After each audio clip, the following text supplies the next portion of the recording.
January 4th to order, and the first item is approval of our agenda. So moved. Second.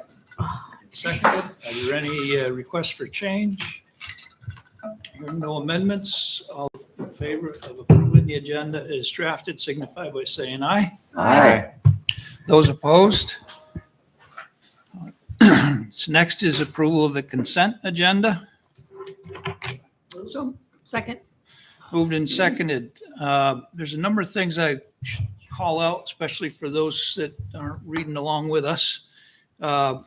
We have a letter of support for Acorn's grant application on a feasibility study for expansion of its food hub somewhere here in Middlebury, which would be a great addition to our local community. A letter of thanks to the American Legion Post 27 for support of the New Year's Eve fireworks display. American Legion supports that every year, $5,000. Big kudos and thank you very much to the American Legion. Signature of our certificate of highway mileage, and that's an annual requirement, and gets all added up, and we certify how much miles we have within the town.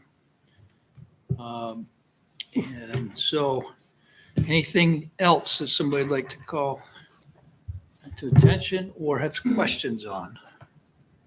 I have to sustain on the minutes, but I would just say on line 167, the should be they. Good catch. I know. Most of the time I miss them, so I was so happy I found one. Well, looking for years for a typo. Yeah. I think I go read them so fast, like just read right over them. Okay, so not hearing any other requests, all in favor of approving the consent agenda as drafted, signify by saying aye. Aye. Those opposed? With us, Abstention from the a sustained on the minutes. Abstain, sorry. abstention, Yeah, but with whatever it a is. literary Correction. correction. Okay, citizen comments. Is anybody here for something that's not on the agenda? We have a hand by Judy online. Okay. We'll get you in here, Judy. Okay, Judy, you just need to unmute. Hello? Judy, are you with us?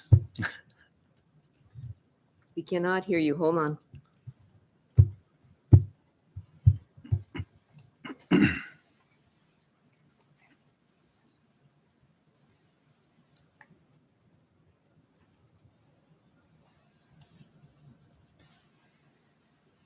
Should be fine. I promise, Judy, we didn't do this on purpose.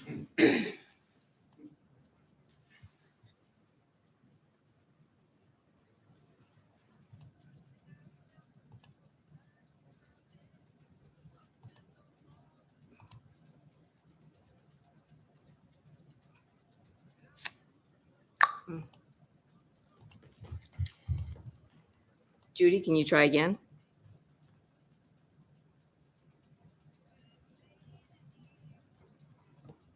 No, I can see the type coming up, but Yeah, closed captions.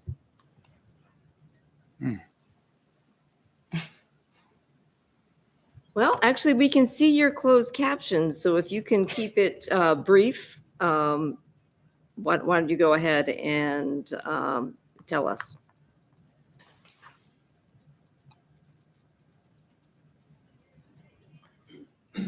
So we can see your closed captions.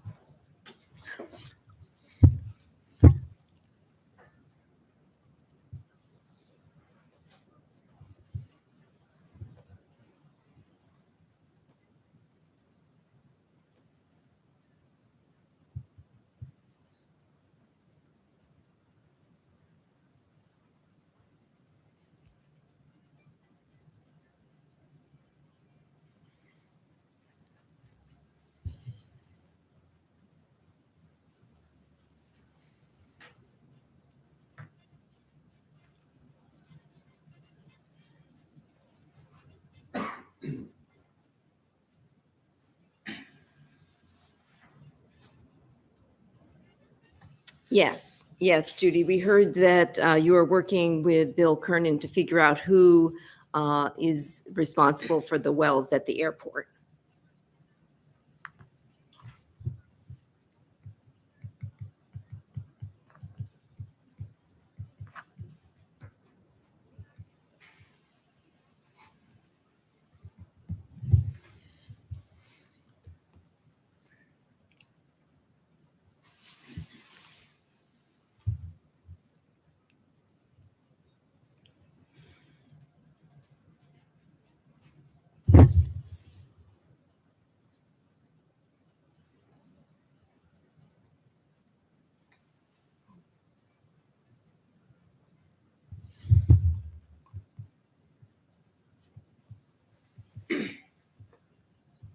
Okay, Judy, so I'll just repeat that the Middlebury College Science Department or some students are having an event on February 2nd at 5:30 at the Monarch Cafe about Road salt and water Roads. supplies.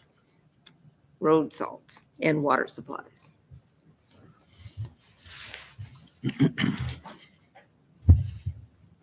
Judy, if you could email the information about that to Kathleen so she could share it with all of us, that would be great.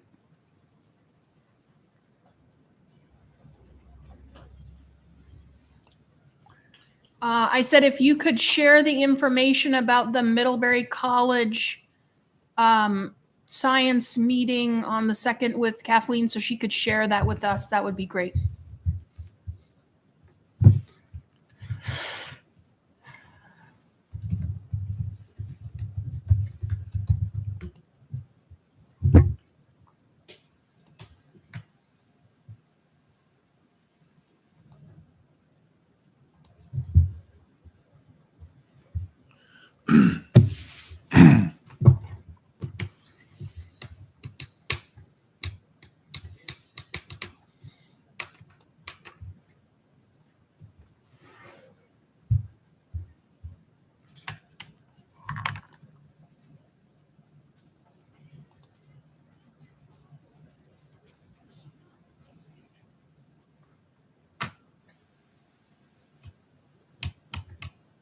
Sorry, I'm having trouble following this one.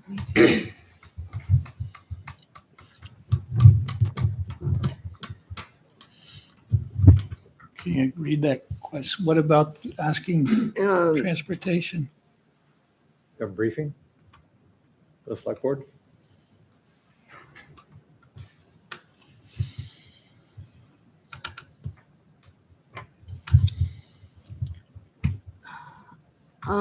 Judy, why don't you, are you going to be here for a bit? Could I try to get, work on this audio some more, or maybe you could call my cell phone and tell us over the phone what all of this is. I'm having trouble following it. I will email you my cell phone number. How's that?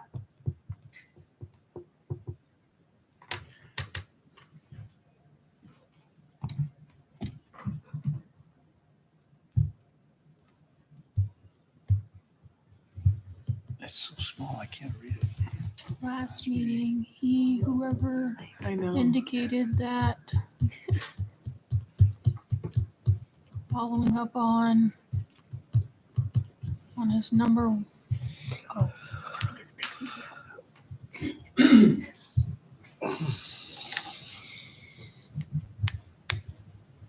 can't see. Judy, we're gonna have to get back to you because we're having a little trouble following the text and what your actual question is. So wait until you can talk to us by Kathleen's cell phone. Okay? Yes, that's correct. I think she's already sent it, Judy. Yes. Okay. Okay, so is there there's no other hands up? Anybody else here for something that's not on the agenda? Okay, we'll move forward with Emily on public works issues. This will be a little bit easier. Yeah, Reading text. just type it to us. So the first item on the Public Works agenda is we received 2 bids for the Halliday Road pump station. One was from Champlain Construction for $710,291.75. The other was from Belden Construction for $844,000. And our engineer reviewed the bids. Yeah, tell me what you want me to do now. Okay, I Can you hear you? Wow. Wow, Wait a minute. that's crazy. think do is wait till after Emily is Ask her to, no, go over and mute Judy on the Okay, computer. and fall back? Okay, thanks so much, Kathleen. Right, I wonder if Why it was, did How that did work? that work? it was working in here. Yeah, I heard. What? So Judy, I what- think you're live what? now. Judy, Yeah. we hear you. Judy, so I'm gonna put you on mute for now, and then when Emily is done, we'll hear you. Should we just do her and then? Judy, can you keep it to like 2 minutes? absolutely, I don't know where I am. Okay, so you were talking about the master plan, I think. But yeah, so you want me to call back after Emily is finished? You're good. You're good right now. We can You're hear you. live. We can hear you. Go. Okay, I've set my timer. So in March of last year, there was indication by the board that they would request the Agency of Transportation to present the master plan to the select board and members of the public. I think it was the March 22nd meeting. And I'm trying to follow up on that. Is that still the case? Judy, this is oddly deja vu. We talked about this at the last board meeting. And I did ask, and they have done it twice, but Andy asked for something a little bit different, and I will be talking to them about following up once the master plan is finalized. But they have done what I asked them to do, and they've done it twice. An initial and then a final kind of final draft brief. So I'm not sure. It seems like there was a difference in what your expectation was versus what I was asking for. And so Andy made it clear he has other questions. And so once we get done with the master plan, I will reach out and see if they can come back one more time. But they did come here twice. So may I comment? Can you hear me? You can always comment. Okay. So I think that there's somewhat of a discrepancy here, possibly an impasse. That the agreement or the assumption on the part of interested parties in East Middlebury was that the AOT would present the master plan to the select board prior to its being finalized. So that the select board and Middlebury residents would know what it's about before it was finalized. And that now does not seem to be the case. Is that true?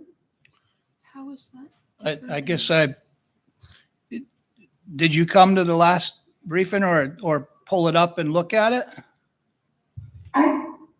mean, that's I've kind of a been briefing of what every the, yeah, so that's, master plan meeting, I but get, I'm also looking at and I can go back to the timestamp of the meeting where don't it was waste your time. indicated that Don't waste Okay. your time, Judy. They, uh, what's different between them doing what you're thinking and what they actually did? That's what I want to know. What is it that they didn't do when they briefed the master plan? So what they didn't do Yes. is present to the select board in a meeting such as this, in which town residents are invited to attend and have this shared. I mean, yes, there were meetings at the airport. I attended, I think, almost every single one of them. But according to the March 22nd, 2021 meeting, it seemed that there was agreement that the select board would request a meeting of AOT at a specific select board meeting to present their plan. Well, it actually got a little bit bigger than that in that it was a focused meeting. And so that was originally the only meeting we were talking about is when they got done, they would come and kind of brief us on that. Instead, we had very focused meetings right here in this building at the town offices for all of the community. It was the 14th of December at 6 o'clock. That was the last one. Yep. So I get, I'll talk to you offline to see what it is that you and Andy are looking for that they didn't do, but, and I can reach out to them, but they certainly more than fulfilled what I asked them to do because they had a full, it wasn't an hour briefing. It was a 2+ hour. And I understand that and appreciate it. I just think that there was a disconnect. And if that could be rectified, that would be great. And okay, I forgot my last thing, but I think I've run out of time. So Okay. if you would follow up on that, and we will also, that would be awesome. Thank you so much. Okay. Thanks, Judy. Actually, before you get going, Emily, we have a new town staff that I missed his first meeting and then he missed the second meeting, but I want to introduce to the listening audience, Dave, if you could come forward. We have a new assistant town manager. I want to get him on camera here so everybody knows when they see him walking around town and let him say hi. David, Well, good evening, everybody. let's get the camera to you. Is it on? Get the microphone. Speak up a little bit Yeah, you there gotta to be the in the mic. microphone and. How about that? swivel. Picking me up? And talk to our owls. Sure. Yes. So I think I've met most of the folks in the room, but to the folks who are watching, I'm sure I haven't met you yet. So my name's Dave Sofrin, and I moved up here and started in early mid-December as the town's new assistant town manager. So you'll see me either in town hall or walking around town, and I look forward to meeting everybody. And obviously, I work day to day with Kathleen and then the staff of the town. So I look forward to being a part of the community. A mean trivia player. Yeah. Are you? We are 1-0 so far. Quit while I was ahead. Undefeated, yeah. All right. All right. Well, welcome to the Thank you community. very much. Okay, Emily, the floor is yours. Okay. Back to the Holiday Road pump station. We received 2 bids. The engineer reviewed the bids and recommended that we go with the low bid option, which was Champlain Construction at $710,291.75. And I just need to note that that does exclude the cost of the generator, which we at a previous meeting decided that the town would buy ahead of schedule. It had a 36-week lead time. And so to keep the project moving, we got permission from the infrastructure committee and the select board to make that purchase. Since that conversation occurred, Champlain Construction has actually found one locally that they can get in 20 weeks, but it's 5,000 more than our original quote. So we have to go back to the infrastructure committee and get it reapproved because we had a motion not to exceed. And now we've exceeded by $1,000 if we take that route. So more to come on the Halliday Road pump station, but at this time, we would like a recommendation to accept the award for Champlain Construction. I'll move to award a contract to Champlain Construction Incorporated for the construction contract for the Halliday Road Pump Station project at a total cost of $710,291.75. Second. Moved and seconded. Are there any questions on that? Hearing none, all in favor of approving the motion signify by saying aye. Aye. Aye. Those opposed? Okay. The second item on the agenda is police station upgrades for the storage building. The staff over there has been using the storage building as their gym and I think primarily as their gym, but there are some moisture issues and just general ventilation issues in the building. And so Dan had received some quotes to get doors, which will contain the garage area and also close the basement stairs, which will help with these issues. But then we also went and got quotes for HVAC upgrades and also basement water remediation work.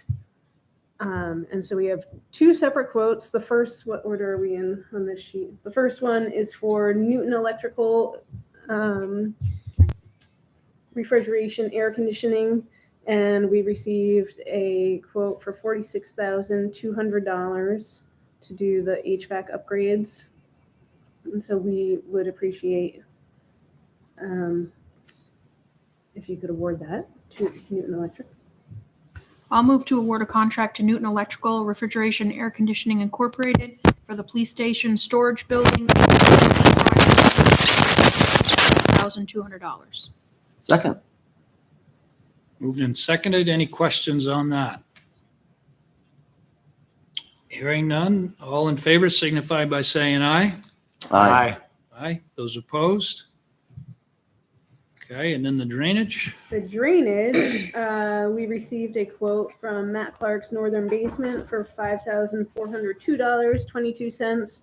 Essentially, it is cutting, it's like a foundation drain, but through the basement slab and then piping it up to an existing sump pump pipe to discharge. But there's a lot of flow coming in from the parking lot side where the old storage tank was removed. So I think it'll help remedy that situation and get the moisture out of that basement area.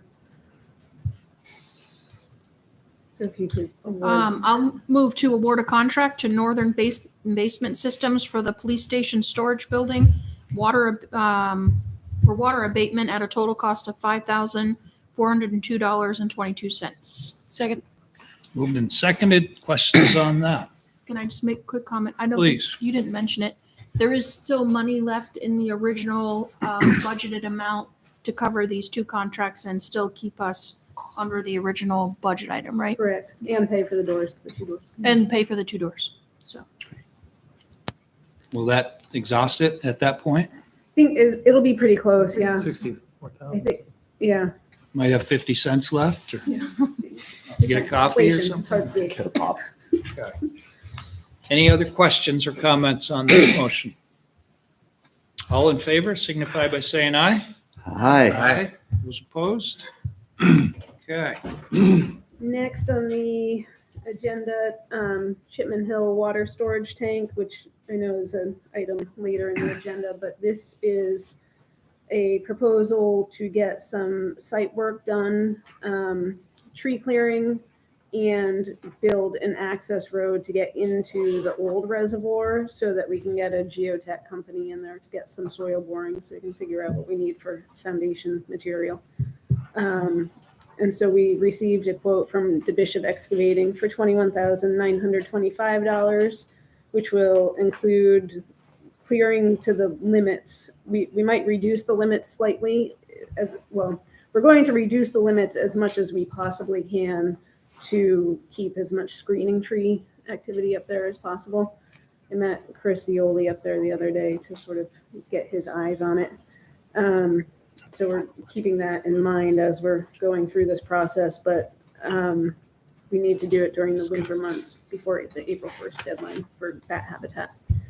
And then building an access road to get the equipment in. So it won't be major site work. It's just really to focus on the geotech aspect of the project.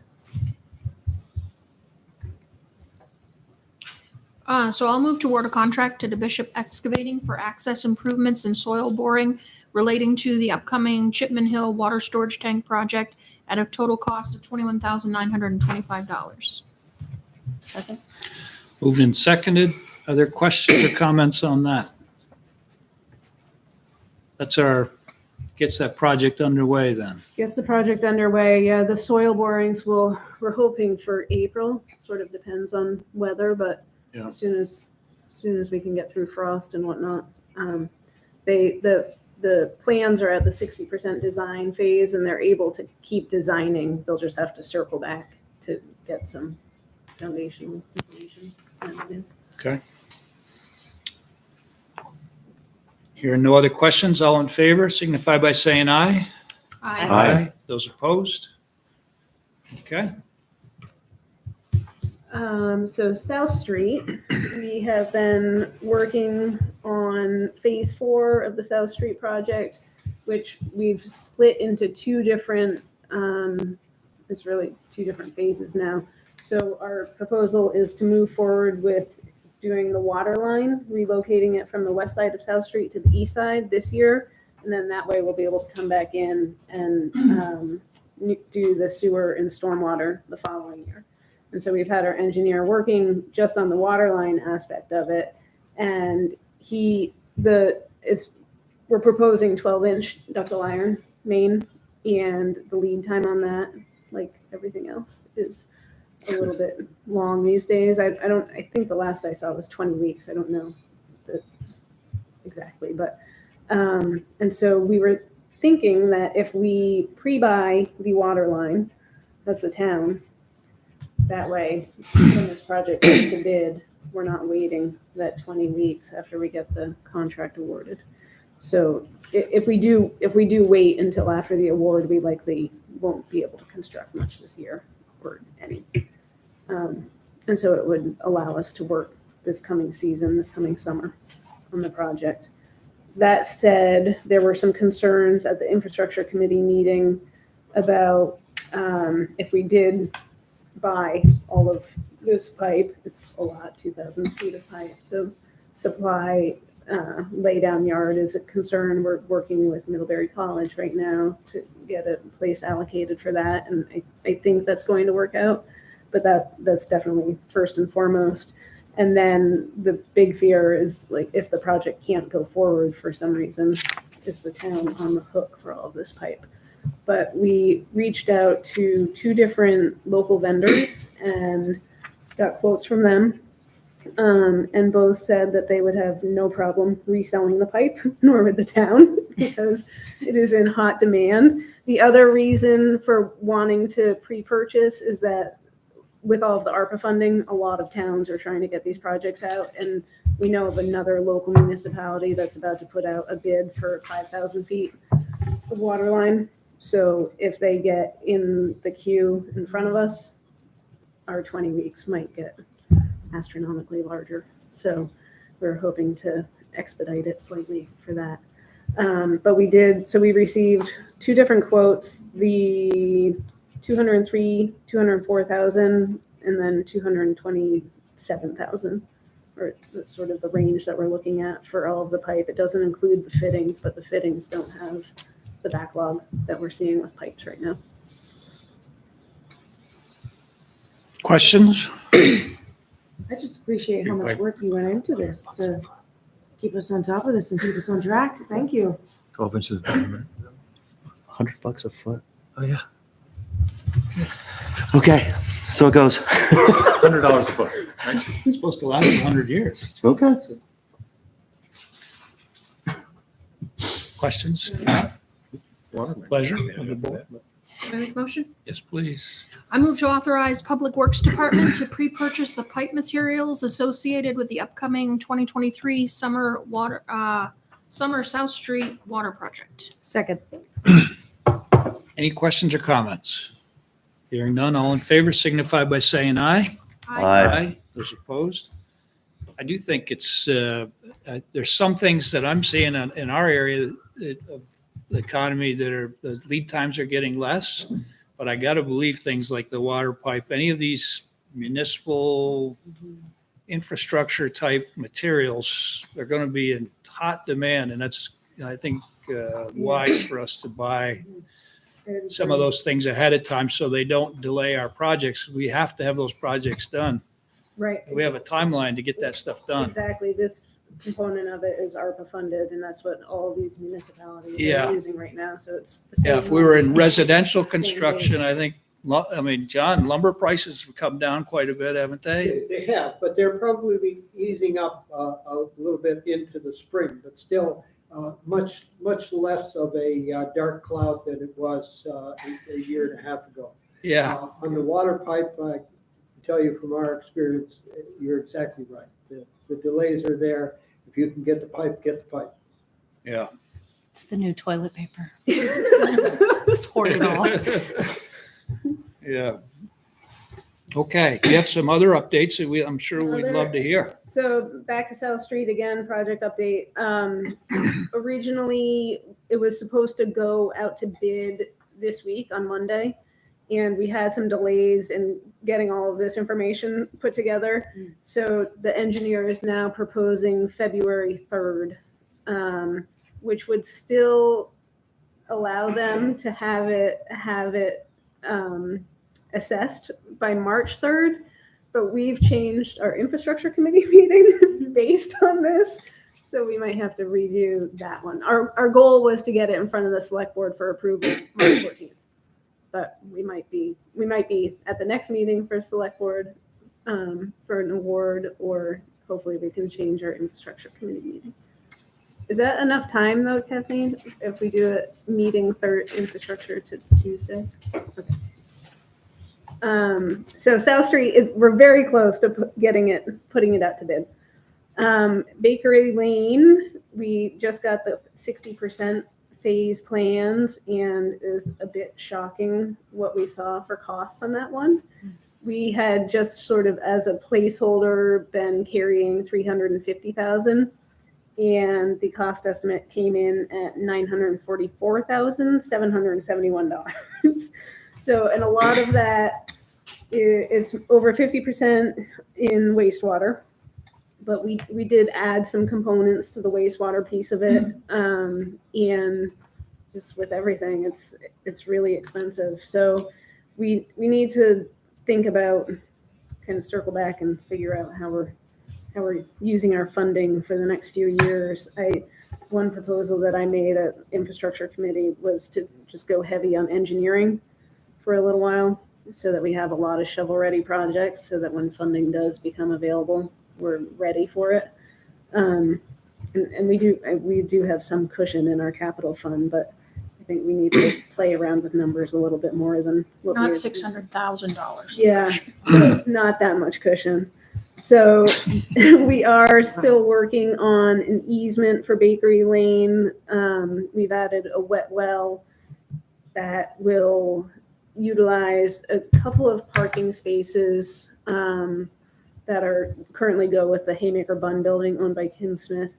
And so I spoke with his son recently, but we're going to coordinate to figure that out. One of our thoughts was that we could pave their parking area and line stripe it, because I think we could probably gain parking for them just by line striping, so that people know how to park instead of cattywampus. So that's one option. We have time to think about it and discuss it, obviously. Colonial Drive, we did a final walkthrough earlier this winter. It's just a few punch list items for the spring, but for the most part, that's pretty good. There's a few structures that have to get lowered. But otherwise, I think we're in good shape there. The wastewater treatment facility contract and schedule, we met with Hoyle Tanner to go over our overall scheduling and design goals, and we should be getting an agreement from them within the next month or two. The state has to approve it, and then hopefully we can come in front of the select board in March for that approval, and then they'll be able to start working on the addendum and the actual plans. Our goal would be to be at the 90% plan level by next December. Then we can go after funding in the next cycle for state revolving fund. This December or December 24? December of 23, if we could be at 90%, then we could go after the funding cycle that is March of 2024. Yeah, okay. Stormwater permitting, I've been working with some of our properties that we're co-permittees on. So far, we're involved with Mary Hogan and Woodland Park, and also we're still working on getting signatures for Adams Acres, which is the what's the Boardman, Wilson. Oh dear, there's near another one. G Stones. Okay, yes, over there near G Stones. That whole neighborhood. There are 12, I think, or maybe it's 12 acres of impervious. I forget how many co-permittees are on it, but we're working on getting all of their signatures notarized so that we can manage that permit, and then we'll move it into design. And I did apply for a TAP grant in December, so we should find out from that funding source in March if we received it, and that will help fund a feasibility study for some of these permits that we have to deal with. I'm also working with some UVM groups on 2 engineering groups and one from the I think they're environmental science. We're kind of focusing on stormwater. So I have one of them looking at the Mary Hogan site, one of the groups is working on the Adams Acres, which is the Boardman Street site. Then I have one of the groups looking at Springside Road, trying to figure out some drainage or green infrastructure that we could do coming down that hill off of Chipman Hill, where they have a lot of water issues and a lot of erosion. Oh, yeah, there's. Awesome. Oh my God. Just a note to add to what Emily shared on the wastewater treatment plan. If we hit the goal of 90% in December, we would be looking for a bond vote in March of 2024. Because if we have a successful bond vote, as you all know, that helps in our quest for funding, showing the town support for the project. So Yeah. Okay. that obviously next year's warning and See you in the library. That'll go over. Emily, I do have somebody, Library. Dorothy and Fred are watching on Zoom, and they tried to raise their hand, but it didn't come up. So they have a question or a comment about one of Emily's. Yeah, you're good to go. Hi, thank you very much. Can you hear us? We hear you, Yes, Fred. yep. Can you hear us? We do. Yes. Yep. Can you hear? Thank you very much and we want to thank Emily particularly for hearing our concerns. We were very concerned about the drainage aspects of the Chipman Hill Tank project. We're also concerned about the aesthetics and the impact on Springside Road and the impact on neighbors, as indicated in the letter.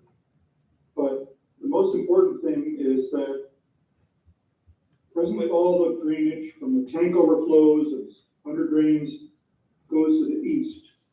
And in times past, when it has been directed elsewhere, there have been problems for the neighbors. We just want to emphasize the importance of having any pumping of the old open reservoir and future drainage all go to the east, rather than the 4 drainage outlets shown in the plans. And I don't want to get into the details of the plan. Emily knows our concerns, but we just want to let the board know and other neighbors who are watching know that it's important to pay attention to those details so that this project doesn't cause problems as some of the have happened in the past on Tiffin Hill.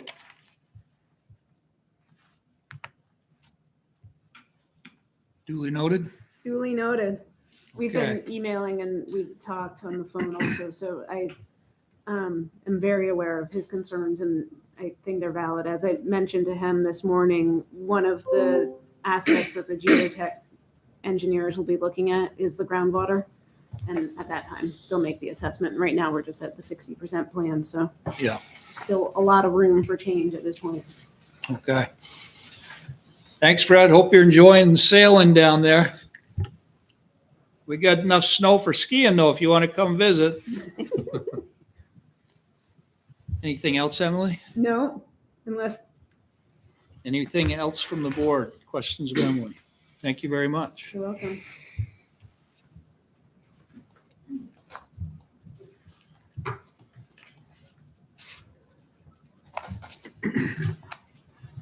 Kathleen's getting ready on the budget.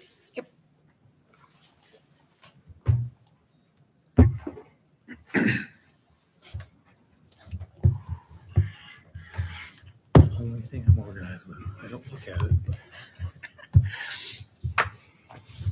I can't do it on the computer.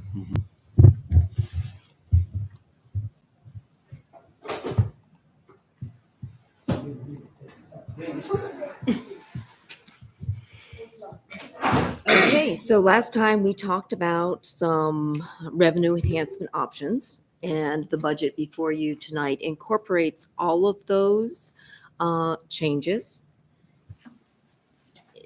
except for one, which was we talked about using some ARPA funds to offset the increases in the accounting office, the staffing there. In lieu of that, I've suggested in this budget to increase the administrative charges for the water and the wastewater departments based on their proportionate share of our staff. So just another reallocation of that. And that is reflected in the budget. That totaled about $27,000. So there's that.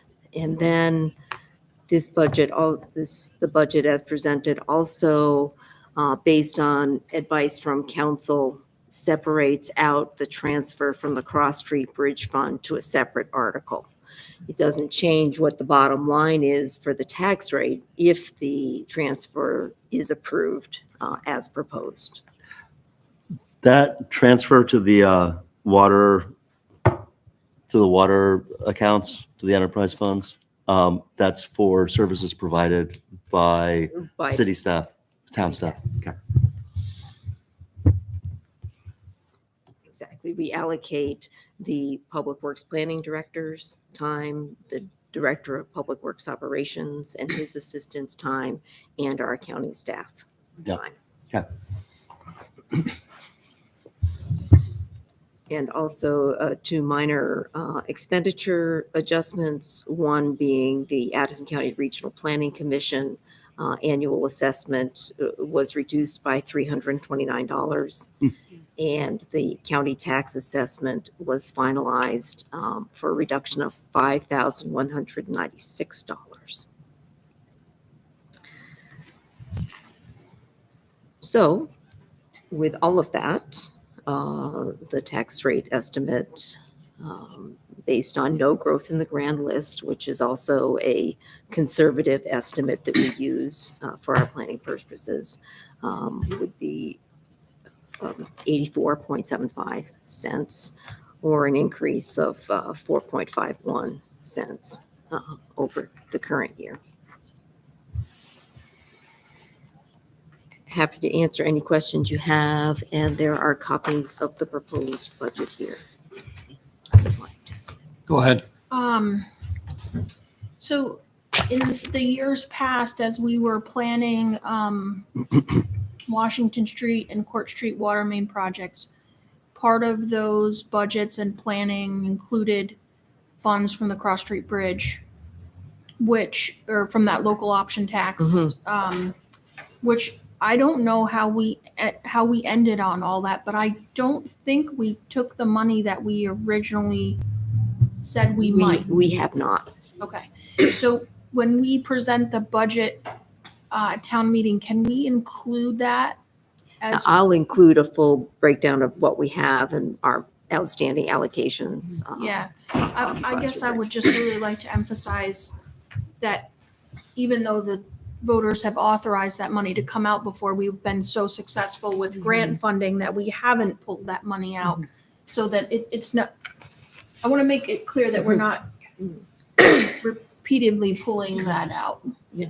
It is good to have that authorization Yeah, in hand. Yeah. To minimize any borrowing that we have to do. yeah, absolutely. Oh, I'm totally in favor. I just want Yeah. residents You to want people to realize that know, right. that we haven't pulled that. I think- It's kind of like the approval for bonding, do we get grant funding? When we show that the voters are supportive, and then when we can get grant funding that allows us to not then pull that money, at least we're showing their support. I think the biggest thing they want to know is if we're not drawing it down, so it's not that the original purpose of it, Right. of the maintenance is not being reserved. And we're more than that. We have a very robust balance in there right now. Right. And, my position has been, this is our one opportunity to have the entire community contribute to some of the projects that are for the good of the entire community. So. Oh, I'm totally in favor. I just think it would be good to show. Our balance is actually going up. We've Yeah. taken some out, but our Right, balance right, right. continues. But in that, we've also been successful staff has been very successful in getting grants, so. Yeah. And we hope that continues. That's like Yeah. with the wastewater treatment facility, And South Street, maybe. South Street maybe. Definitely maybe not South Street, but the water storage, Yeah, I hope. yeah. Maybe we get the whole thing funded. Well, that's, what is that, half of what we had originally started with, Kathleen? Yes. So is everybody good at where we're at? Are there any questions? 'Cause if we approve this, then it's going on our warning as we've approved it, and we'll be briefing it for approval as is at this Yep. point. I think the little chart that shows the municipal tax rate, that's on the budget tax rate estimate page, is really helpful. Yeah, and I think if you look at it, it's, what is it? It's like 7% or something like that it's gone up in the last 5 years. So yeah, total, yeah, well below the inflation and. inflation rate. Yeah. Well, just 1 year's been over 7, right? So. Yeah. Okay, if there's no questions on it, do you have anything more on that, Kathleen, that you wanted to say? I don't have anything more. Do we need Then to, I need a motion to we need to do that? approve it. I move to approve the FY24 budget for presentation to the voters at the upcoming town meeting. Second. Moved and seconded. One last time, questions, comments? Hearing none, all in favor of approving the budget for presentation to the voters signify by saying aye. Aye. Aye. Those opposed? Okay. So Kathleen, finalization of the town meeting warning, you want to walk us through that? So our usual town meeting warning, Article 2, which is our budget warning. These are the figures that are reflected in the budget that you just approved. $12,921,448 is the budget total, with a portion in the amount of $8,553,380 to be raised by taxes, and $809,308 to be allocated from annual local option tax receipts in excess of debt maintenance requirements of the Cross Street Bridge. Third is the article we discussed about the transfer from the Cross Street Bridge Fund to offset capital improvement expenses of increased capital improvement expenses of $92,860, and the first full year PD reuse debt service expense of $135,636. This is something that, as we mentioned last week, we had discussed back in 2020 when we initially bonded for the PD reuse project.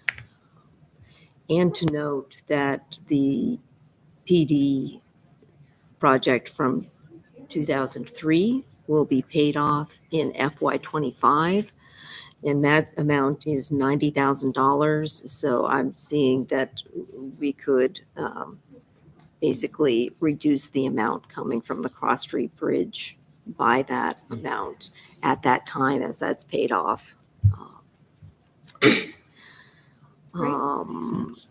Article 4 is Just in time to redo the HVAC on that building.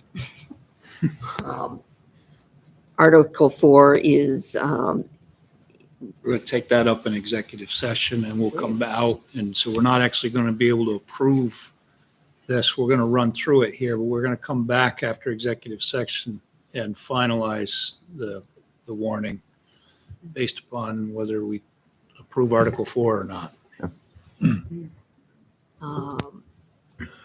Then here is a proposed $1 million allocation from the Cross Street Bridge Fund for the water tank project, just as we had done, Heather mentioned, on the Washington Street and Court Square project.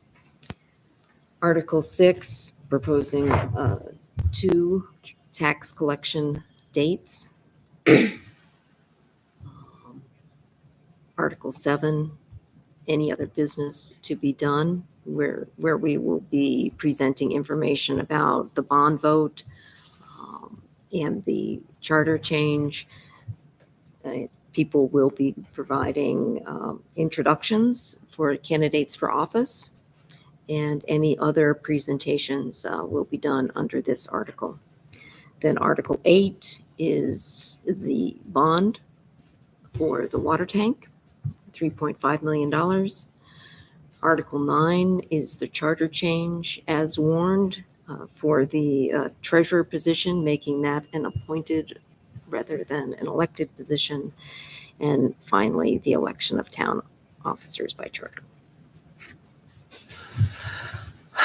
Kathleen, if Article 6 is not approved, we remain with 3. It would have to Tax. be amended to say we had to do this every year.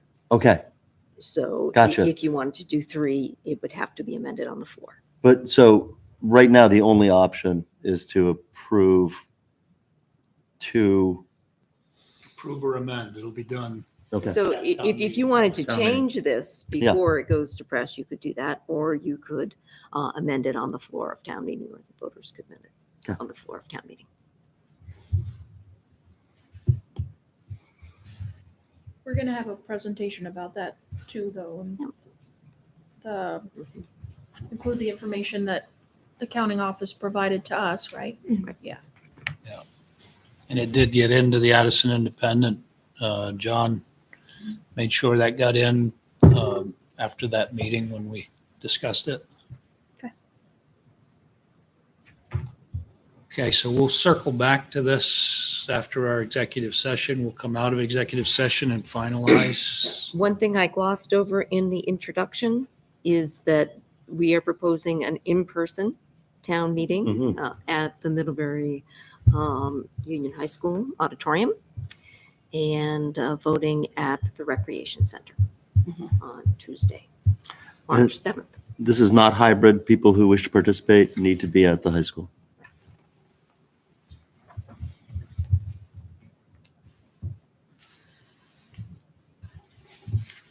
Okay. Did you want to do the intent to bond or Sure. get your name on here? We have, in order to authorize the inclusion of the intent to bond, the bond on the warning, the select board should sign a resolution about bonding, that you find it necessary to bond for the project. And I'll move to authorize Town Clerk Ann Webster to sign the revised declaration of official intent of the town of Middlebury in relation to potential bonding for the construction of a water tank for public drinking water system, for our public drinking water system. Second. Moved and seconded. Did you want to make any comments? This comes out of your committee, right? Well, I will do a good presentation at town meeting, but this is the number one item on the I can never say that word. Hydrologist? The study, that we had done about the water system. And it's long been a major violation in our review by the state. So it is really a critical piece that we need to get done.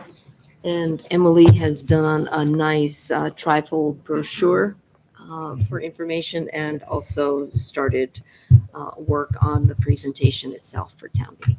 Great. Awesome. Good. Any questions? Questions or comments? Hearing none, all in favor of approving the motion signify by saying aye. Aye. Those opposed? Okay. So this resolution is kind of a similar thing, right? Right. So I'll move to authorize Town Clerk Ann Webster to sign the resolution certificate for the bond for the water storage tank to be presented to the voters at town meeting on March 7th, 2023. Second. All in favor signify by saying aye. Aye. Those opposed? Okay. So Chief, people have been filing in. This is Full house. this is Not a full quite standing house. room. Yes. I thought this was going to be kind of a, Lulled them to sleep with the budget, though. what's that? You've lulled them to sleep with the budget. Yeah. So we're going to take up one last time the public hearing on the final adoption of revisions to the town noise ordinance. The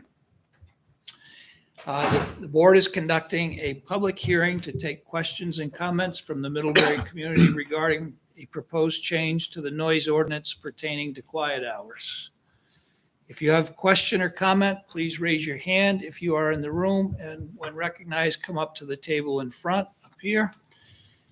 If you are on Zoom, please use the raise hand button at the bottom of your Zoom window to be recognized. In either case, please state your full name for the public record before you make your comment. With that, I will open the public hearing and give the floor to Chief. All right, the noise ordinance. We've had one for 30 years. Recently, we've made some amendments to this ordinance to make it a little more practical and a little easier to enforce. And we found that that is indeed the case.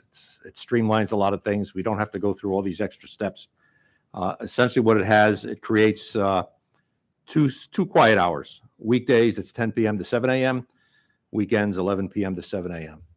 And what those quiet hours means is you can't, any kind of noise that you make that if it's disturbing somebody, it's prima facie automatically a violation of the ordinance. We don't have to prove anything else. So if you call the police and the police go there and it is unreasonable, unnecessary noise, it is a violation of the ordinance. And we've been issuing some citations for this in the past month or two that seem to help quiet some other areas in town, none that I think the folks are going to talk about tonight. It just, the streamlined version of this ordinance, it's much easier for us to enforce. We took out a lot of unnecessary language and just leave it as, if it's noisy, it's noisy. And then we can take action with that. There are some exceptions to this, obviously emergency work, snow plowing and things like that. There are some other noises that go on at night which are reasonable and expected. when Vermont Railway is switching cars at 4 a.m, it makes noise. You can't do that quietly and engines have to run. So even though it is noisy, that is not something that's unreasonable or unnecessary. There are some other noises that go on in town at night as well. An ambulance going by, those sorts of things. Anything where it's normal and routine noise as part of a process.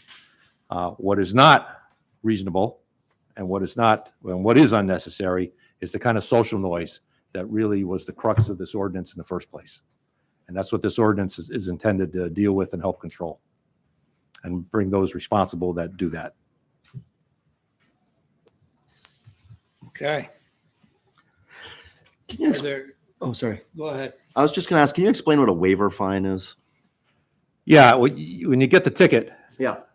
if you decide to just plead no contest or not guilty, and just mail in your fine, that's the fine you get. If you go to court, you're subject to a fine of up to $800. Okay. So $200 and it's done, or contest it with a potential $800 bite. Yes. Quick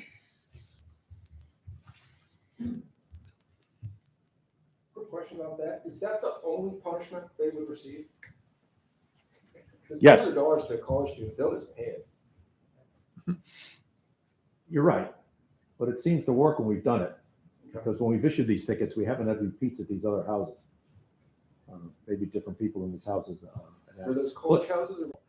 To follow up with this ordinance, we cannot be the complainant on an ordinance. We can't go by a party where they're throwing cups out the window and screaming and yelling and tell them to quiet down. A third party has to do that. Interesting.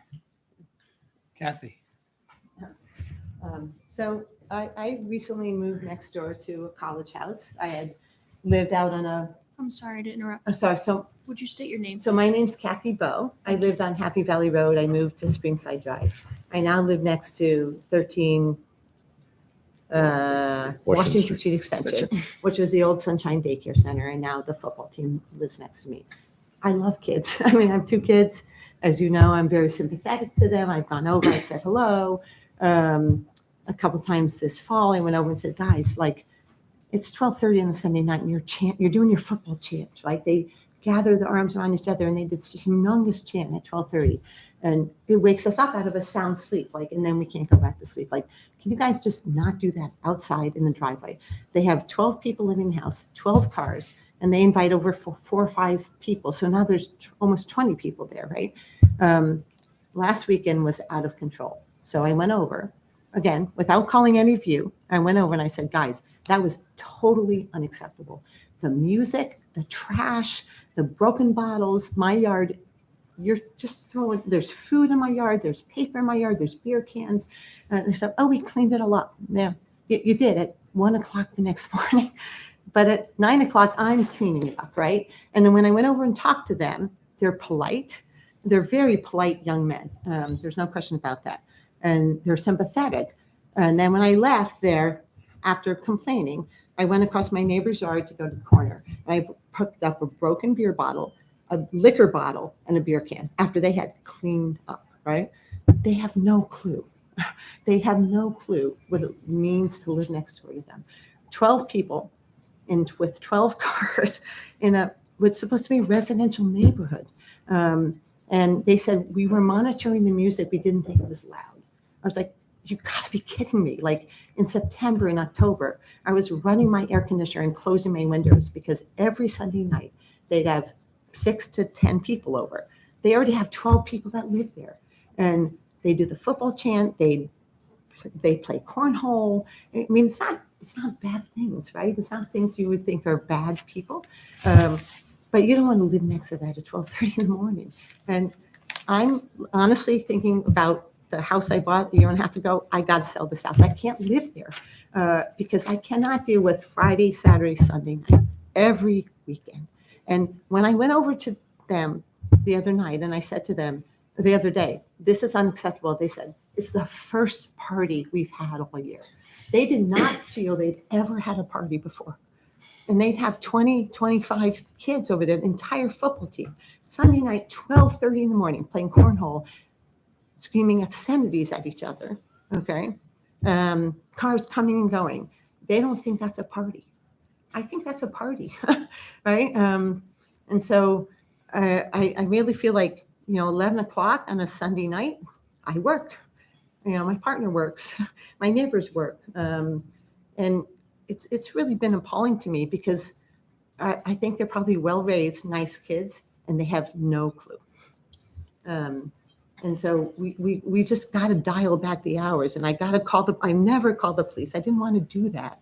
I didn't want to be that person, but it's pretty much changed my life and changed how I feel about my house and my neighborhood.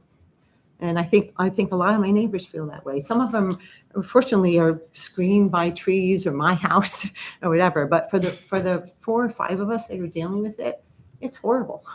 And if it's 1 o'clock on a weekend, and I don't know, that's not how adults sleep, right? We go to sleep before that, and we need to get up in the morning and be productive. And so I would encourage you to adopt this and understand how adults live, right? And not how college kids live.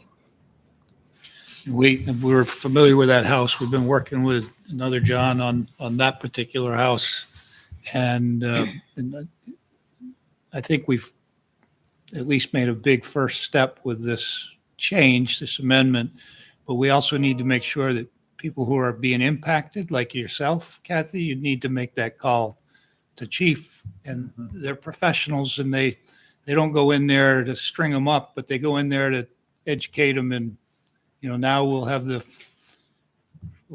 ability for them to penalize them in the pocket, where there'll be less bottles out on the lawn next week, hopefully. So put their coins together and pay their fine. And so I heard a gentleman say that, it's nothing to some of these college students. I would say, some probably. I think there's a lot of them that still do have a budget their parents give them, and that impacts them. So I think it's more about education, because I do think they're probably good kids that I just think they're have great no kids. clue what it feels like to live next door and have this happening. When they do the chant at 12:30 on a Sunday night, and we wake up and we don't go back to sleep, right? And 20, to me, when they say they've never had a party until this weekend, 20 kids to me drinking beer and throwing lacrosse balls and doing cornhole and swearing in the driveway, that's a party to me. But to them, that's not. Well, that was 2023. Right. Calendar year. All right. But again, I would encourage you to roll the hours back so at least some of us can go to sleep before midnight. Okay. Right. Chief? If I could just make another comment, Brian. It's important that folks call us when these things go on, because there's a process that goes beyond just going to that noise complaint. There's a process that can bring this place to be declared a public nuisance. And then there's a process that goes beyond that. But if we don't get involved, that process never starts. Every time we go there, if there's 4 calls within a short period of time, we start the public nuisance process. And there's a couple of steps to that as well. It's not overnight. But without the calls, without us going there, we can't be the complainant. So you need to tell us. And we'll go. We go to all these things. And even if nothing happens that night, nobody gets a ticket, that's number 1. The next time we go, it's number 2, 3, 4, the public nuisance process starts. So it's important for us to hear from you. You're not bothering us. We're up all night anyway, so believe us. Thank you. We wouldn't mind the company, actually. Yes, sir. To follow up on that, could you outline what the steps are for the nuisance process, and also what penalties are may impact? In other words, the landlord, the owner of the building, or just the occupants? So the question is following up on what the process for the public nuisance process would be. After 4 complaints in a fairly brief period of time, I forget the amount of days it is, something like that, yeah. So it doesn't take long to get to 4 complaints. We then put the owner of the property, the landlord, on notice about the public nuisance, and he's required then to come and meet with me and to give me a plan that he's going to do to make sure that this doesn't continue. Failing that, there's another step, which eventually leads to a civil action against him. The final step in that, the board can order the home vacated, declare it a public nuisance, and that closes it. So, and there's a couple of steps in the middle there, but that's basically how it goes. Has that ever happened? We have never had to go that route. Some of the houses we've had in the past, we start the public nuisance process. Some of the landlords just got out of the landlord business with students. We've never had to go the final route, what we call the nuclear option there. If you're gonna have a lot of questions, could you come up? So, because we have a lot of people that are watching on TV, so if they can't hear your question. Mark Whitkin, I live next door to Kathy. The fine that you mentioned for violation of the noise ordinance, is that $200 per house or per occupant of the house? Per person that gets ticketed. And what we have to do by the ordinance, identify the responsible party. So that's usually the tenant or somebody that lives there that we determine who is the responsible person for the party. And that could be multiple people. Does anyone know actually how many people are registered to live there? Is it 11? If it's truly 11, there's too many people living in that building. So that's, I realize, another issue. I don't see this ordinance as really changing anything about the situation, because a lot of the noise that has impacted me, at least, and I think some of my neighbors, happens all times of day, but often early evening, late afternoon. So that's, but I don't see the 2-hour differential on the weekend evenings as being much of anything. But I mean, I'm glad that something's happening, but. You did hear, though, that if the noise, it can happen at any time, and you can call the police, and that'll be a log if it's deemed that it's Right, excessive noise. I mean, it's really the no-brainer. The no-brainer thing is the 2-hour improvement, but it's the subjective part that happens, at all different hours. It's transient. I certainly, like Kathy, have never wanted to call the police. These are students. I'm a professor. I don't like the look of calling police on students. So I would have been very busy had I been doing what I was urged to do by officials in the college, that is to call the police to establish some sort of order there. But that's why I was curious, about the public nuisance part of this graduated. And there was another. There was discussion earlier on. This is something we've been working for months about being able to report to the dean of students. Had you talked to the dean? That's another process too. Right. Okay. I mean, all of my neighbors have received apologies more than once from the students and have made personal contact with them. I have not so far, but certainly, in part because of those interactions, the notion of calling the police on these students was an attractive one. But the way so far, as I've heard from everyone in this evening, that the only thing to do is to rely on this noise ordinance. But there's another component to this problem, and I think that is the number of people in that building.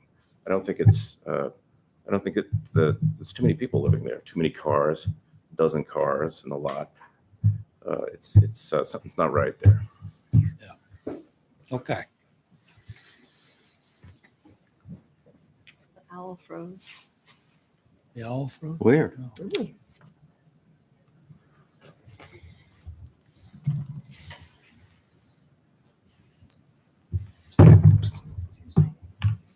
Okay. Well, Can I make a suggested inconsequential amendment for this and any policies going forward that we update? Can we change Board of Selectmen to Select Board every time it pops up? Can we just update it as a matter of course? Yeah. Thanks. Oh, good catch. Good catch. Thank you.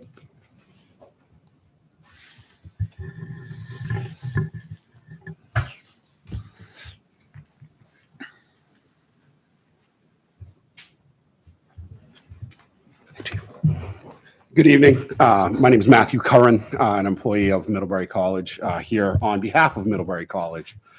First and foremost, want to apologize on behalf of Sue Ritter, who was flying across the country for one of our Board of Trustee meetings. She really wanted to be here, but instead asked me to attend. So lucky all of you. Lucky you. First and foremost, want it known, as Sue wrote in her email, that the college 100% supports this change to the noise ordinance. We are not an objection to it in any way, shape, or form. We believe that this is a step in the right direction, as people are saying. The only question we have, and I believe Sue has been in talks with Chief Hanley, is around authorized events at the college, specifically reunion, commencement. And then over the summer, our language school programs do have some programs that are at night and are crucial to their academic mission.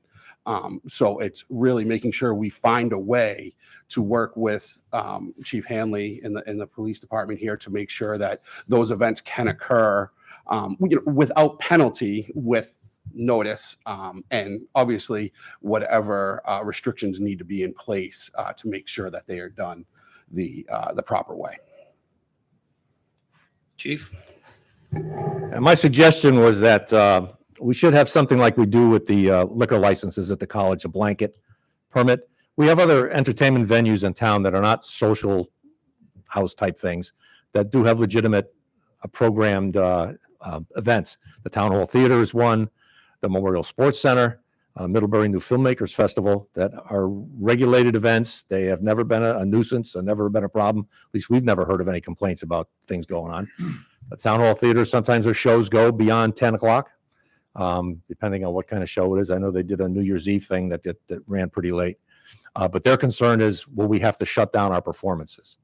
And so that I think we could work some kind of a permit issue so that we could issue these entertainment venues and people that have legitimate structured exercises or events to have a blanket permit like we do with the liquor licenses at the college.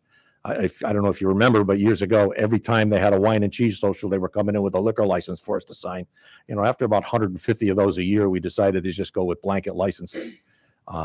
And this doesn't absolve them from the provisions of the noise ordinance about unnecessary, unreasonable, or noise like that. But it kind of takes away the hours and essentially makes the ordinance, really, it's still as effective as it ever is without those hours, because the events do go later. Is that something that you could bring to us from, as a recommendation? The Yes. Permit? Yeah. Okay. And I don't think the peanut gallery here would object to that, actually. I mean, I think what we're concerned about is like someone in our neighborhood having parties all the time. I mean, the college stuff, great, fine, not a problem. Yeah, what drives this ordinance is not the Town Hall Theater or events up at the college. They've got a concert there and things like that. That's not what drives the ordinance. And it's mostly the social noise that gets out of control. Chief, I have a question with social noises. Do you get more complaints about houses or areas in town that are caused by college students or by local residents? Oh, the local residents. Most of our noise complaints are by local residents. Usually some kind of a neighbor dispute. They're usually a 1 or 2 time thing, and then they go away when we deal with them. We actually the select board received an email today, I believe, from someone on Chipman Park who said that they have frequently been disturbed by events at the college going beyond hours. I don't know I think when we look at it initially, we want to think about where they occur on the campus and who's affected and how frequently they're happening, rather than just go with a straight blanket, do whatever you want, whatever hours approach. You're right. I think the intent was structured, organized events by the college that people attend. Sure. And then you look at them. Again, it doesn't absolve them from these. If the noise is disruptive to neighbors. Right. If they're having something on the edge of campus rather than on the middle of campus, because the effects are held by the neighborhood rather than by the dorms, that's the kind of thing where I think that we need to be paying attention and have a conversation. Right. And with any event permit, it can always be pulled. Of course. Yeah. Let's get back to what we're working on, which Sure. is the noise ordinance. And is there anything else that anybody would like to say? Please.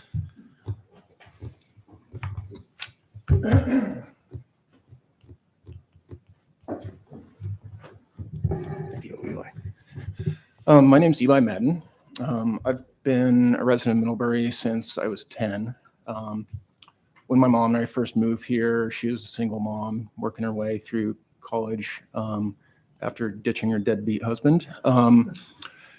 And, you know, our first introduction to Middlebury College students were them getting out of the bars. We had a small apartment just down next to the bridge, and our introduction to Middlebury College students back then was the drinking age was 18. They would get out of the bars and jump up and down on our fire escape. You know, I've lived in the downtown area. You know, I've had 6 different apartments on the 3 blocks north of the Congregational Church.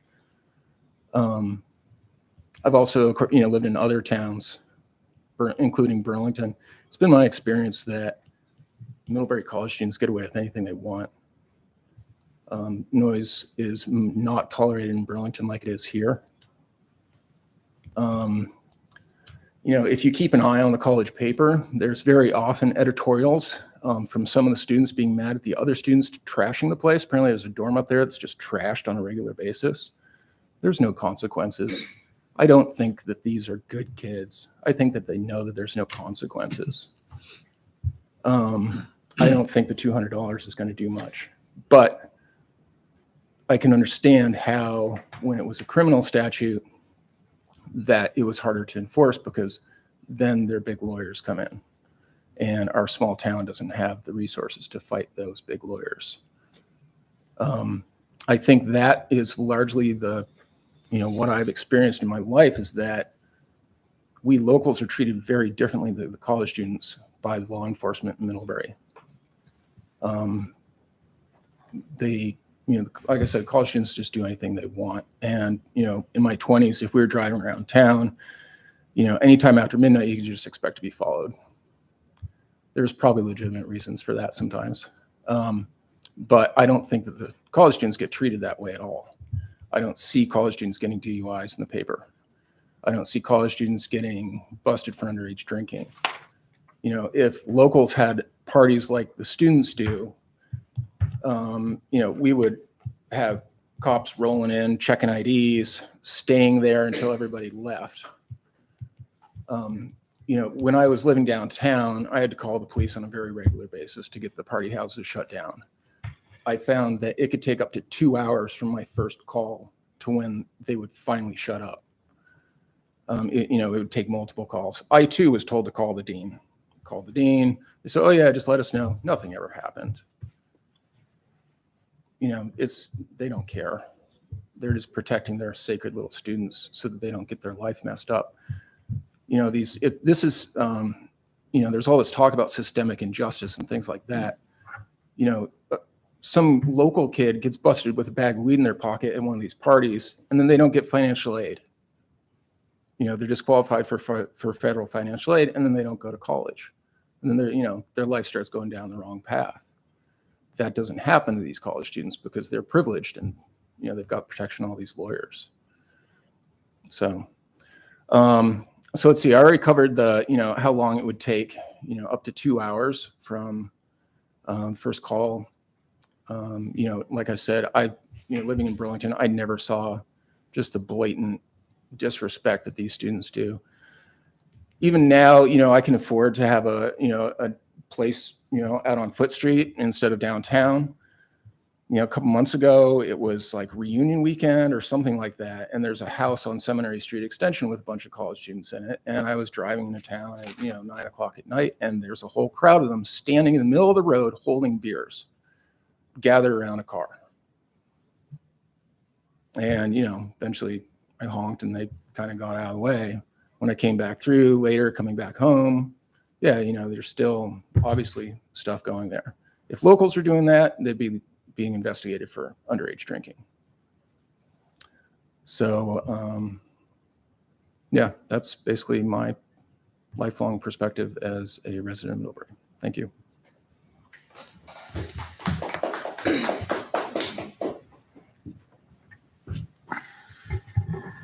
Is there anybody else who has something they would like to have? Yes.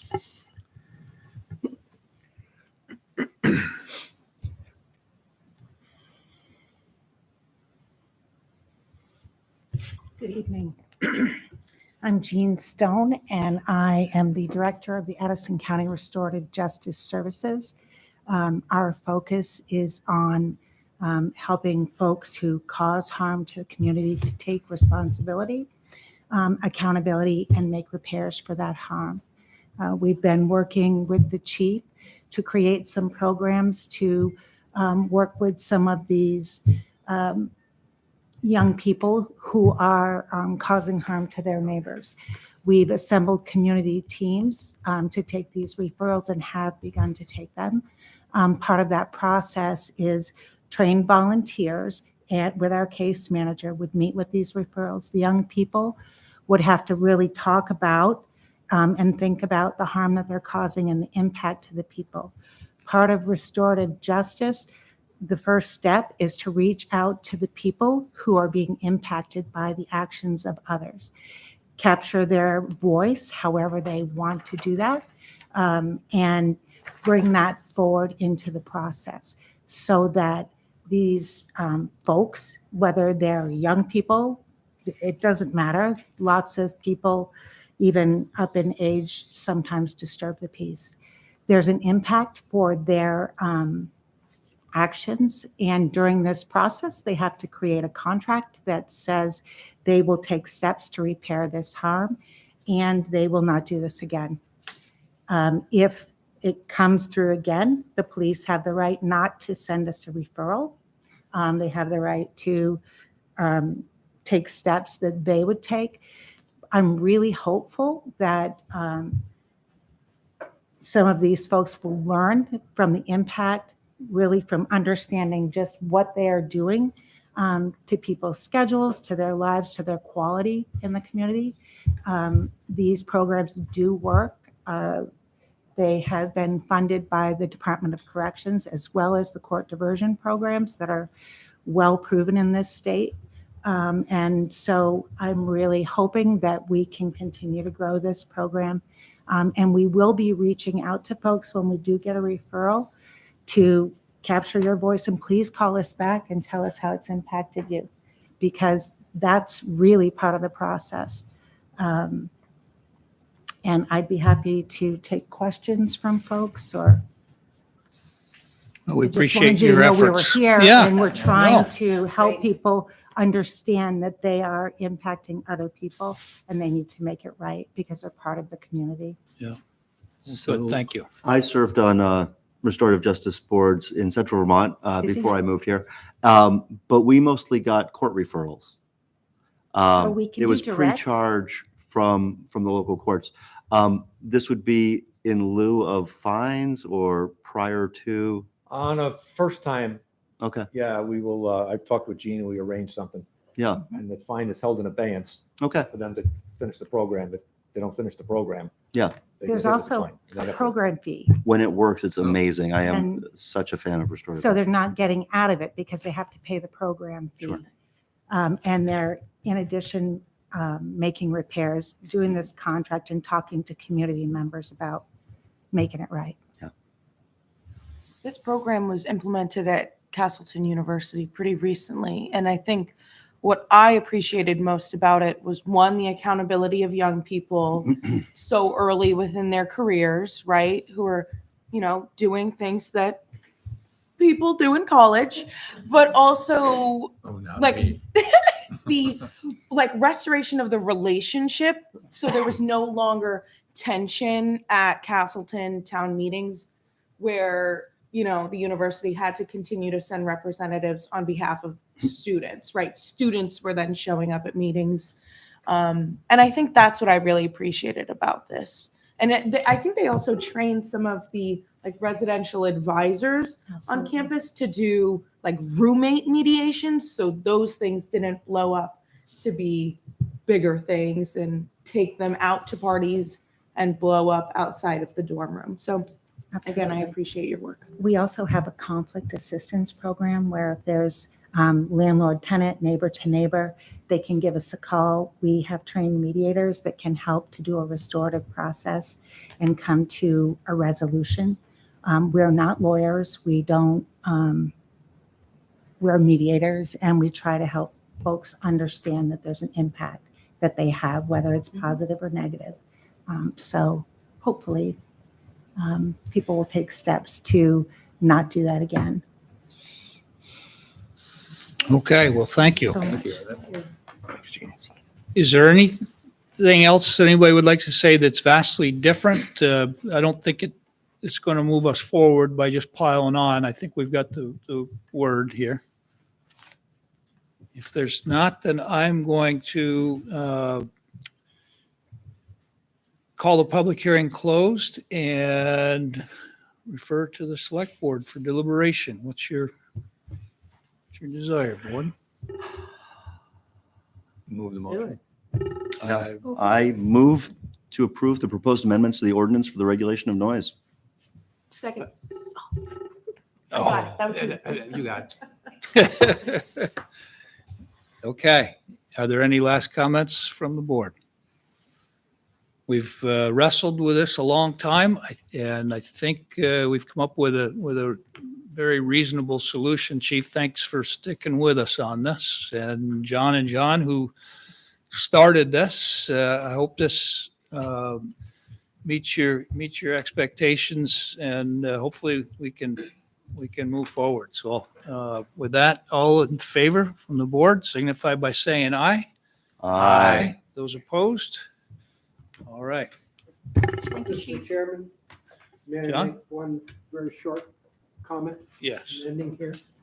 I note in your agenda that you have planning for an upcoming college lunch. We do. Correct. Having done that for many years, I know those lunches. And I would very much hope that in that meeting, you would have a very serious discussion about Civics 101 with the college, both in regard to the students and the administration, in terms of their relationships with their home community. Okay? Duly noted. Thank you. So next is a letter to the state of Vermont requesting the redetermination of the CLA, common level of appraisal.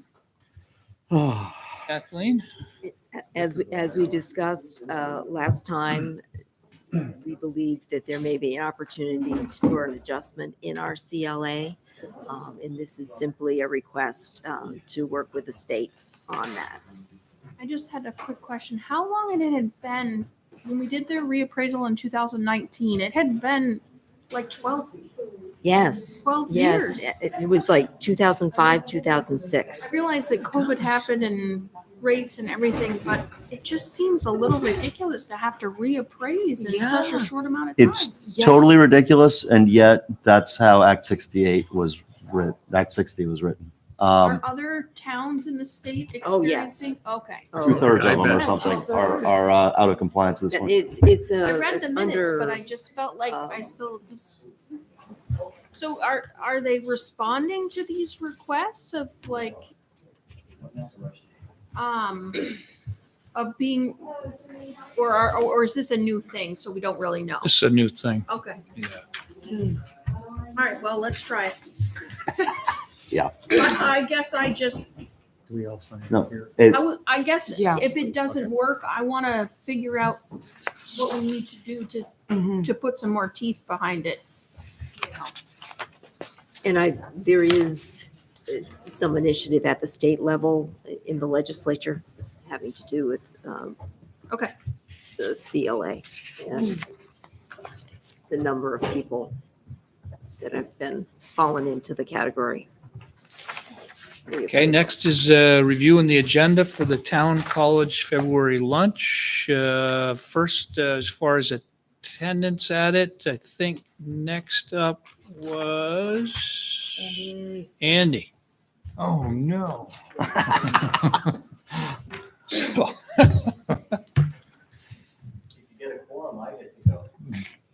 Right. Whoa. are we all? Recommend not doing it again at where we did it the last time. Where'd you do it? It had nothing to do with the food or anything like that. Too busy? It's too busy. At Haymaker? Where'd you go? No, we went to the inn. Oh, interesting. Well, there's just a lot of noise. And Sure. I think it's the college's turn, so. Is there anything on that agenda? I do think just a discussion, I think the noise topic might be the topic that gets us into that discussion. Sure. Um, The Civics 101. Yeah, Well, there was, John has a way of putting things. there was, I think it may be a, part of what's already, listed as an update on off-campus housing. It's probably part of that Yes. larger No, exactly. conversation. Yeah. Yes. Right. Off-campus housing, yeah. But it's not just the off-campus housing. What we're hearing is from some of the people is up by the college. So that maybe just where they locate in that last letter that we got Yeah. before the Right. meeting. Notice that Barbara is our only attendee at the moment, and we've Yeah. had some Zoom issues here. Yes, we've had So some I Zoom. was afraid that she could not raise her hand and attend. I actually sent her the link as part of our back and forth earlier today, and I thought I'd raise her concerns with. And to note that that was included in the packet. Oh, Added to the packet. The emails were in there. Yep. Yeah. Yeah. Yep. Yeah. Is there anything anybody else would like to make sure is covered at that? It's more than we can discuss There- well in the time allowed. In an hour, yes. Okay. Well, with that, then we'll go to check warrants. And I believe that's you, Oh my is it? gosh, this is having so much fun. Can I do the next lunch? Can I go? Is there an order? Yes. Order. Okay. And you will Yeah. be on it. Okay. Okay. You're at the bottom, I think. No. Okay. 3 more years. Wonderful. I move to approve total expenditures in the amount of $676,924.72, consisting of $559,889.44 for accounts payable and $117,035.28 for payroll for the period of January 11th, 2023 through January 24th, 2023. Second. All in favor signify by saying aye. Aye. Aye. Those opposed? Board member concerns. Isabel? Just thank you to all the people who are plowing, both our public members and those who are doing private driveways as well. Cool. Heather? No? Dan? I'm good. Andy? There was a pretty interesting article in 7 Days this week about towns across Vermont are beginning to regulate short-term rentals. John McPartland is part of our back and forth about the noise and the college, sent a thing from our master plan indicating that one of those things is to avoid the reduction in housing stock, including that caused by diversion from long-term stable housing to short-term rentals. I think it's a very good article. It references a site called AirDNA, which lets you see all of the VRBOs and Airbnbs in your town. I think it's something like 63 active rentals I see in Middlebury, which there's clearly demand for it, but it changes the landscape a bit, and I think that we should consider the actions that other towns are looking at. I say this as someone who has an Airbnb and could easily be affected depending on how we do this. Yeah, it's one of the many things that's reducing. Sure. It sure is. Yeah, it's second homes, it's lack of new construction, it's short-term rentals. It's a lot of things. A lot of things, Conversion but you're not to- going to fix it with just one thing either, so. No, right, and you need a broad array of There's about things. 6,000 properties in the state of Vermont that are on Airbnb that have been taken off the registers of Sure. house. Yeah, So- are no longer available Right, as. but we, yeah. we as a town need to be looking at this. All of it, yeah. Maybe that's part of our next year's goals. And That's a good one to bring, yes, to discuss at our offsite Mhm. and to maybe bring Jen in, give her some heads up, bring Yeah. her in and have her give us her thoughts on. I think what we that, skipped an offsite last year. No, Well, we call it an offsite, but we really We- don't go anywhere. we did 2 offsites last year. When? We did it twice did. in April. Mhm. They were both in April. Oh, They were here. you're right. It was all Zoom. Yeah. Okay. Yeah. That's right. it's not a Yeah. ski lodge. Oh man, I was I think expecting he's like. looking for like a weekend retreat. Yeah, no, that's right. I got a That's a good sandwich idea. or something. Never mind. It happened. Yeah. Yeah. Twice. We're gonna get a Twice. can of cola. Yeah, that's right. Bag of chips, can of cola. Liter of cola. Lindsay? Brian for a cookie. I had a couple things. One is that we now have a website for the upcoming Middlebury Pride, which will be on June 25th, 2023. And the website is midpride.org, and it just went live today. Very adorable. Some teens are on it. Oh. And the Teen Center also got the grant that the tree committee helped with, so we will be able to plant some fruit trees over near there, and we will share that with the community. We're hoping it can be a community garden situation. I had another one. Oh, my only other thought regarding the, I'm wondering what the college's process is for approving off-campus housing, and maybe the restorative justice process should be something that happens before they even move in. Like a condition of being allowed to live off campus is that you have to go meet the neighbors and you have, move through that process before. Yeah, something like that. So just throwing that out there. That's all I have. Or at least an agreement to engage in this process should it become Yes. necessary. Oh, no, I think we have to make them do it up front. That's just my. There are a number of houses, of student houses, that are not issues. Not an issue. That's true. That's true. Yeah. Okay. Oh, Do okay, have thank a you. Need for an executive session? I do have it. Where did it go? It's not on. Oh, it's not on there. Okay. In accordance with Vermont's open meeting law requirements, I move that the board find that premature general knowledge of the consideration of real estate matters would clearly place the select board at a substantial disadvantage because the select board risks disclosing its litigation strategy if it discusses the real estate matters in public. Second. All in favor, signify by saying aye. Aye. Hi. Aye. Opposed? I further move that the board enter into executive session to real estate matters under the provisions of Title I, Section 313A1 of the Vermont statutes. Second. All in favor? Aye. Those opposed? Okay, we're entering executive session at 8:50.